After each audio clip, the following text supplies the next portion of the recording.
মালয়েশিয়ায় বাংলাদেশের সাবেক প্রধানমন্ত্রী ও বিএনপি চেয়ারপারসন বেগম খালেদা জিয়ার বিদেহী আত্মার মাগফিরাত কামনায় দোয়া ও আলোচনা সভা অনুষ্ঠিত হয়েছে। রবিবার স্থানীয় সময় বাদ আসর কুয়ালালামপুরের দানুকোতা নিজ বাসভবনে এ আয়োজন করে বগুড়ার কৃতি সন্তান জাতীয়তাবাদী যুবদল মালয়েশিয়া শাখার প্রতিষ্ঠাতা সাধারণ সম্পাদক মোহাম্মদ মিনহাজ মণ্ডল।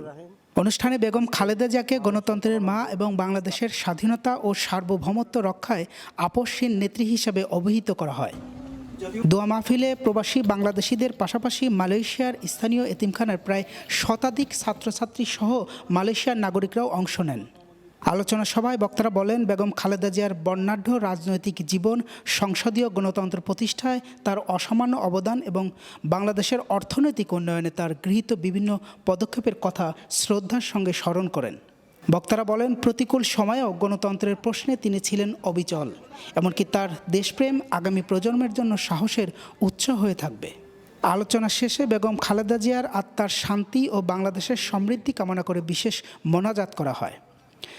দোয়া মাহফিলটি পরিচালনা করেন মোহাম্মদ মেহেদী হাসান। অনুষ্ঠানে উপস্থিত ছিলেন যুবদল মালয়েশিয়া শাখার প্রতিষ্ঠাতা সভাপতি মোহাম্মদ নাসির উদ্দিন নাসির, মহানগর যুবদলের সাধারণ সম্পাদক বিএম রাসেল রানা, মালরি শাখার সভাপতি মারুফ শিকদার, মোহাম্মদ ফারুক হোসেন, হাশেম মোল্লা, শেখ মোহাম্মদ সেলিম, বিএম নিয়াজ মাহমুদ নিপু, মোহাম্মদ আজিম হোসেন, মোহাম্মদ রহিম সহ অনেকে।